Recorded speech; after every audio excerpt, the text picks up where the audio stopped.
Hello, and welcome to Inventors Helping Inventors. I'm your host, Alan Beckley, inventor of the Wonder Wallet. If you're an inventor searching for proven ways to make money with your invention, if you dream to see your product selling in stores everywhere, you've come to the right place. There's no better place to get help than from experts, inventors who've already achieved success. Every week, I interview successful inventors, asking them the questions you want to know. Tune in to learn from the experts so you can get your invention out of the tank and into the bank. What led me to it was that I'd been involved with the development of a complicated invention with the business associates. And it took several years and lots of money, and it kind of fizzled. And I decided that with my inventions, I wanted to start at the other end. I wanted to start with the simplest invention I could think of. If you've listened to this podcast for a while, you've heard me talking about the Inventors Bootcamp, right? Over the last 3 years, hundreds of inventors have joined us in the Inventors Bootcamp, and we have lots of exciting success stories from our students. But guess what? The bootcamp is not for everyone. If you like to tinker with invention ideas occasionally on weekends, hoping that someday someone will buy your idea, the Inventors Bootcamp is not for you. If you think it's your job to just come up with ideas and someone else can take care of the rest, prototypes, packaging, and contacting companies, the Inventors Bootcamp is not for you.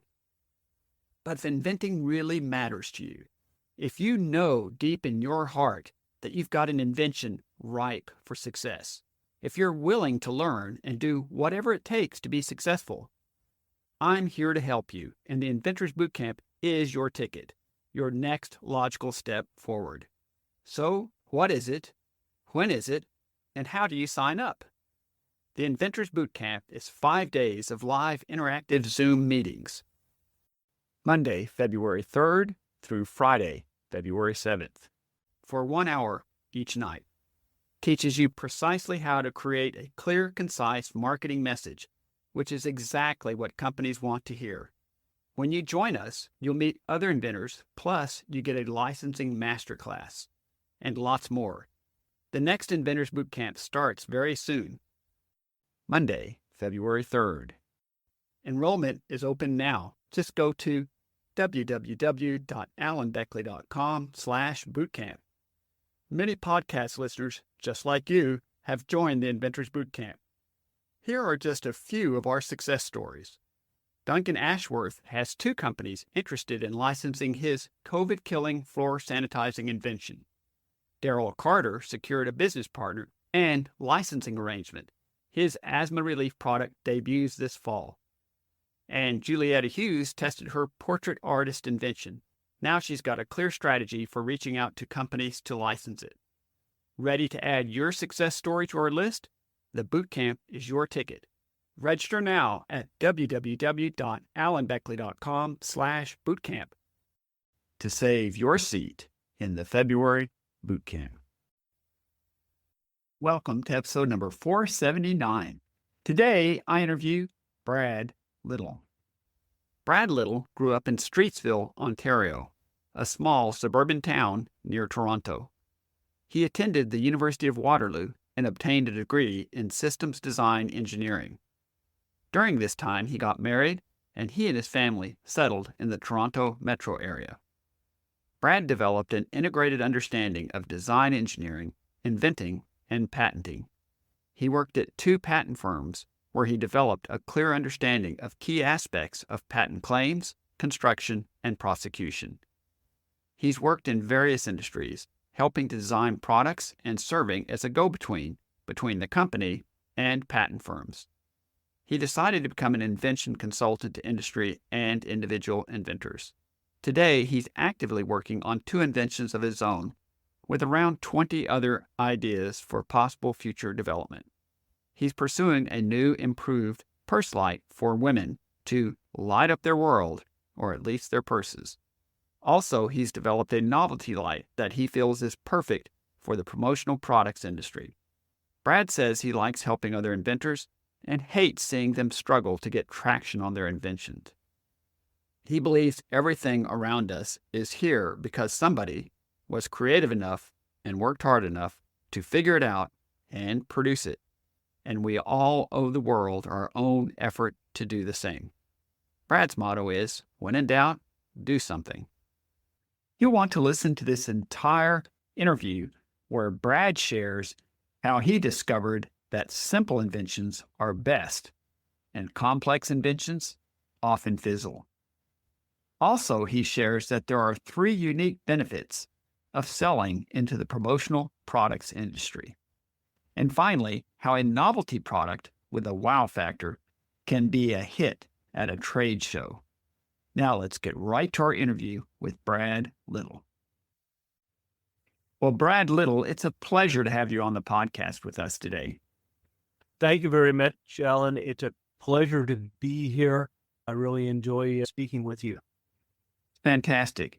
Well, Brad, I last interviewed you about 6 months ago in episode number 416 in June of 2024. For our listeners, if you missed that earlier episode, you might wish to pause this episode and listen to episode 416 first.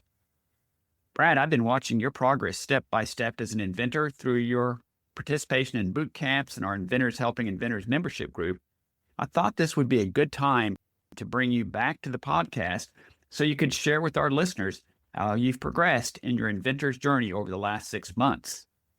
In our last interview in June 2024, we discussed your Purse Light product. Since that time, you've also been working on another product, a literally bright idea, your unique novelty light bulb. Can you briefly describe to our listeners what makes your novelty light bulb unique? Yes, gladly. And there's possibly a few different ways to answer that question, but I think that the best way to answer that question is to say that it's a light bulb. It looks just like a light bulb because it is, but it has a couple of special features to it.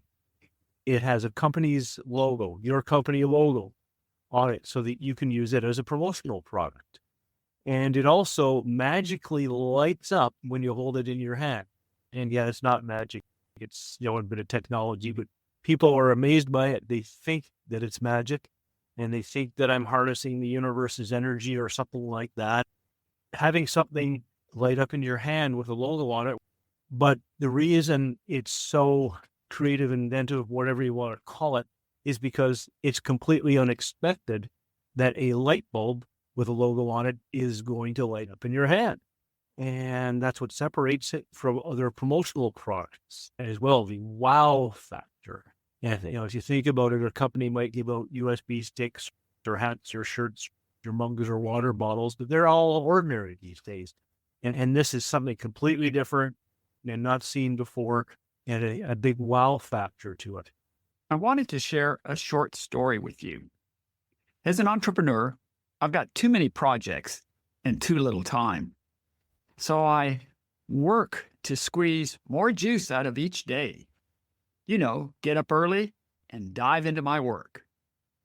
Then I look up and it's bedtime and I still have work to do. It's hard to slow down and relax for a restful sleep.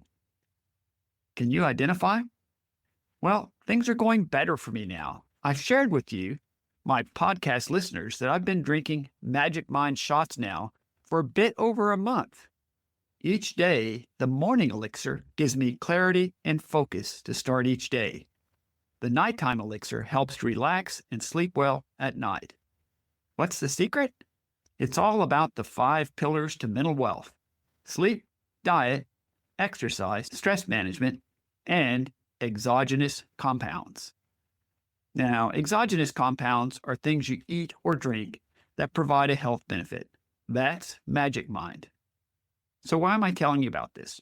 My friends at Magic Mind have a special offering, a special dual pack with both morning and nighttime elixirs, just for my podcast listeners. They're offering you a dual pack of focus and sleep shots bundled for the first time at 45% off. Ready to make 2025 the year you build your mental resilience? Magic Mind is here to help. Just go to www.magicmind.com/Alan B. Jan. That's ALANBJAN to grab your dual pack of Magic Mind shots at 45% off for a limited time. Ready for more daytime clarity and restful sleep? Claim yours now at magicmind.com/Alan B. Jan. Give Magic Mind a try. Claim your dual pack discount and let me know what you think. I think your experience with this tasty green elixir will be just as magic as mine. Well, thanks so much for sharing that, Brad. And just a quick recap, what makes it truly unique is that it is a light bulb indeed, but it has two features. And to your point, they're both somewhat unexpected. The first one is the company's logo can be printed, I believe, in two colors right on top of the bulb itself, and the light lights up when you hold it. As you said, it seems magic to people, but it also is clear why this can be a great promotional product, which kind of leads me to my next question, and that is essentially having what you might call a logo light seems like a great idea, especially as a promotional product. One question would be, why do you think somebody hasn't already done it before? And what have you found to be the biggest challenge you've encountered in creating this product? Great question, actually, about why has no one done it before. At first thought as well, they didn't think of it, but really, I've thought about it along the way since I created it.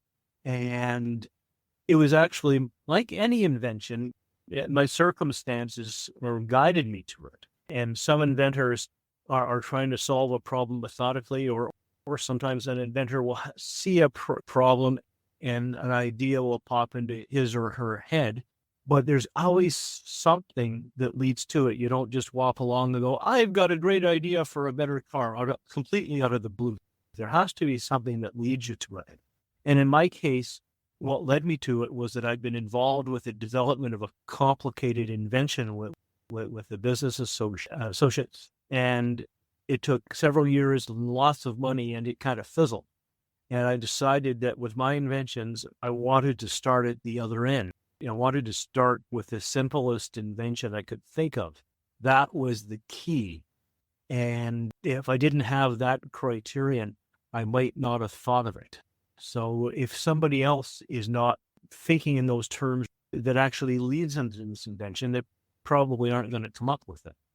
Now, in terms of the biggest challenge, there's a little bit of technology, but not great. The by chance biggest challenge was finding a manufacturer who would work with me and could do the whole design for me. I had an earlier manufacturer who did a great job of the circuitry, but they couldn't print on it, and just generally didn't. They cooperated, but only so much. And when I found the present manufacturer you introduced me to, they worked diligently and got every last bit of it done. And finding the key person, the key company, whatever, to work with you to get everything done and done just right was actually the biggest challenge in this case. Well, Brad, thank you for sharing that. I'd like to highlight three key points you made. One of them is one that I talk a lot about in the boot camps and elsewhere, and that is simpler is better. I find that inventors, often being engineers or technical people, they kind of like the exotic sorts of complex kinds of thoughts and ideas, which is okay. But guess what? Those come with more engineering, they come with higher costs, they come with greater risks. And a manufacturer is not that excited about taking on something that falls into all those risk boxes that then still doesn't have a real clear path along the lines of what your challenges were. Many inventors have this. I don't even go so far as say just about every inventor has this. And that is finding a manufacturer that you can work with and that at least understands your vision and can move forward. And at the end of the day, they can create your whole design and not just part of it. So you really highlighted those kind of dual challenges really well in your answer. Thank you. And something that just in what you said there about the simplicity, reminds me of, quite a few years ago when I was actually in a patent practice, training to be a patent agent. And I eventually got out of that, but we had a couple of clients who were ex-Russian scientists, brilliant guys. They had 1,100 inventions. It was great working with them. And their mantra was they didn't have the right design until they had it simple. And I've never forgotten that. And it served me well, actually. Such a great point. Well, I want to go back to a point we talked just a little bit about earlier that I think will be of great interest to our listeners in this next question. And that is, can you describe for our listeners some of the unique benefits of selling a promotional product? And then comboed with that question, where do you see the most potential demand for your logo light? Great question. Interestingly enough, I think one of the biggest benefits is that it doesn't solve a real specific problem.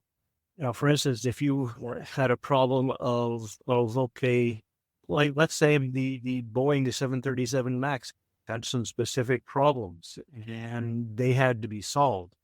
There's a lot of difficulty there, and wow, that's quite a task to solve. Well, this light was easy to do, easy to get to market, and a positive learning experience because it wasn't directed towards solving a difficult specific problem. It's just a cool way of promoting your companies. So I didn't have a lot of hurdles, which is a great way to start and get going in the invention world, something that isn't full of hurdles. And I've seen other people I work with take on something that was complicated to start with. Not being experienced, it was difficult to get over the hurdles. And the other advantage of this, not being sort of pigeonholed into solving a specific problem, is that other similar or analogous products could stem from it, and or it can be used in other markets. The promotional products, they can provide for quick sales, hopefully for me, but also for the customers that I find for this. And the other advantage is, and this became apparent very early, was that I didn't have to go and make 1 million light bulbs, which maybe down the road, I might do it in a retail capacity. But because they're specialized, they have a company's logo printed on upon request. I don't need to carry an inventory of hundreds of thousands or millions or whatever of things, which is a huge advantage in getting started. These are the various factors that are taken on the equation and that really reduce the risks. Well, thanks for sharing that. And a couple points, again, just to highlight. First of all, it's not a specific problem you're solving, and it gives you a lot of latitude. But also, you said something that normally is antithetical to inventing, let's just say, and you said the words quick sales.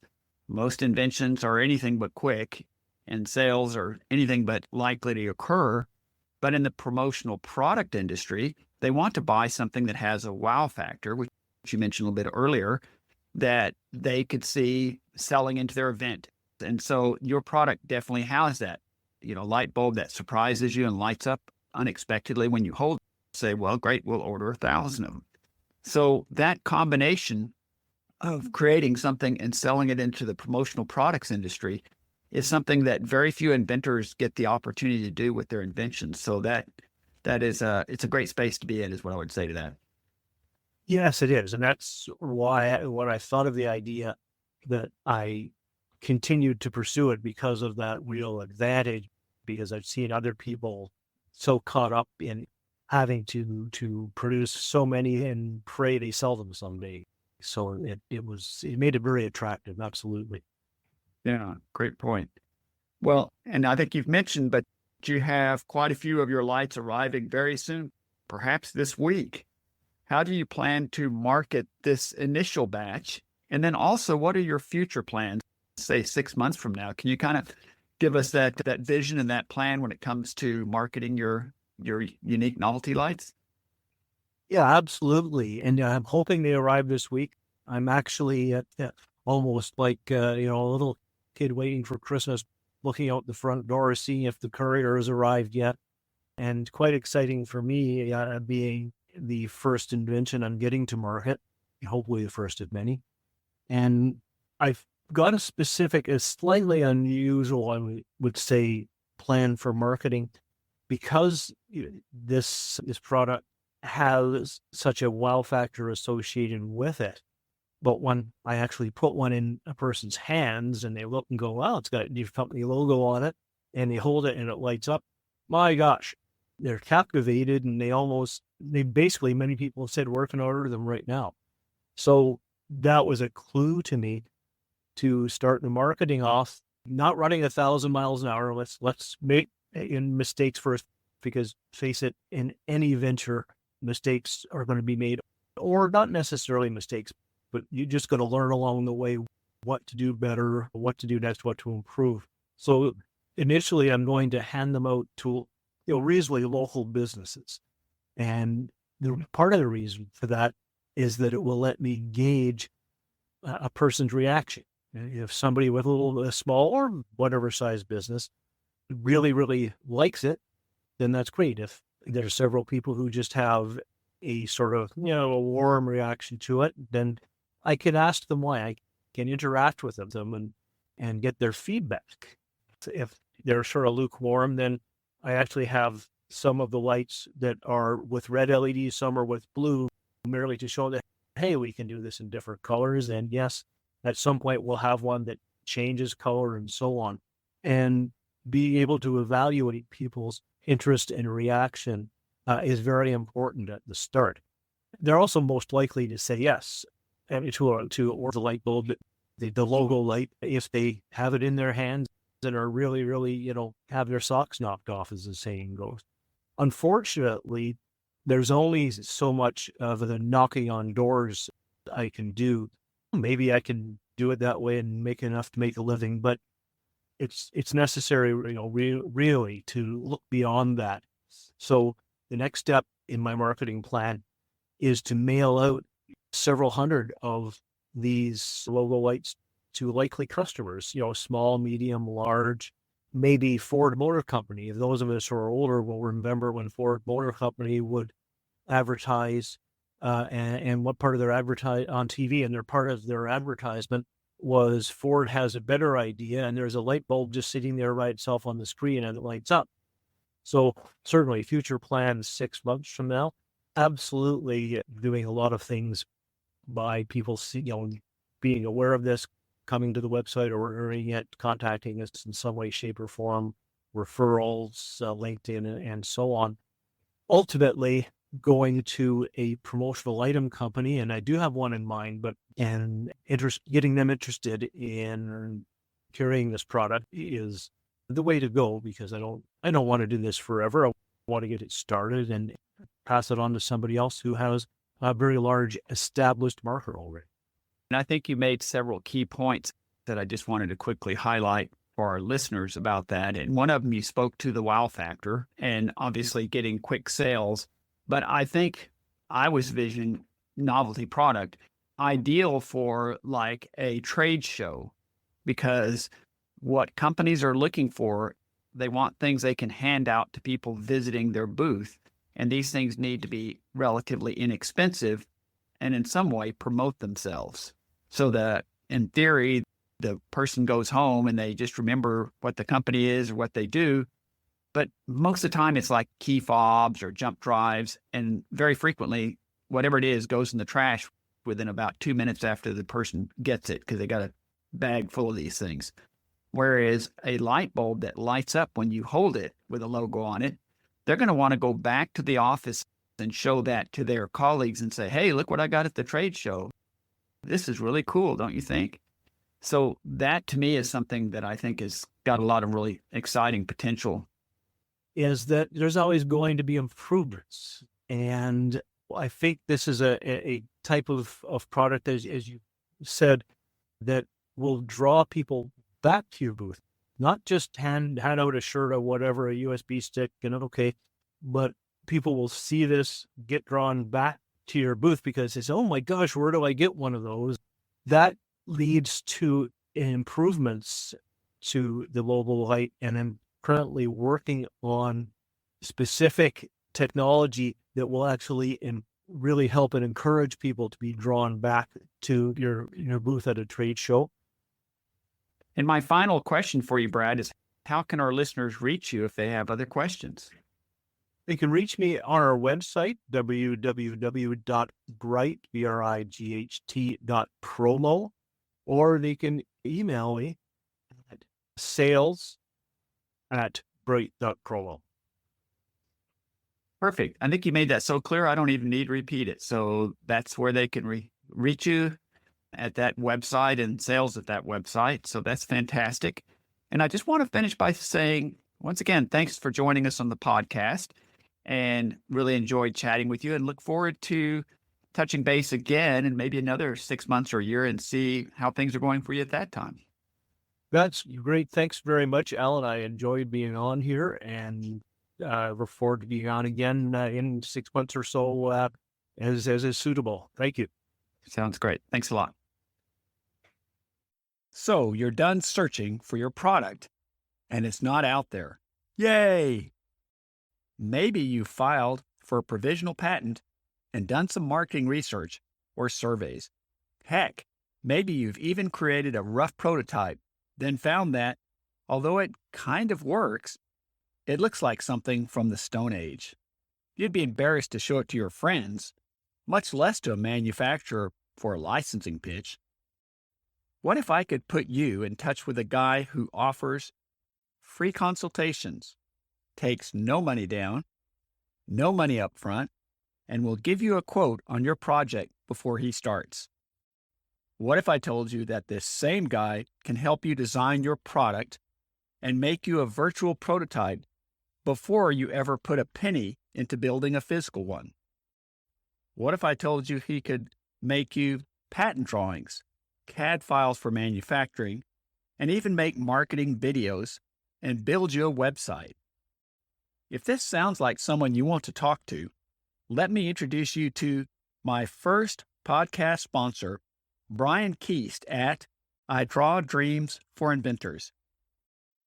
With 3.5 years of trade school and 15 years of mechanical experience working as a mechanic for General Motors, you have someone that's seen countless design failures and how they were fixed.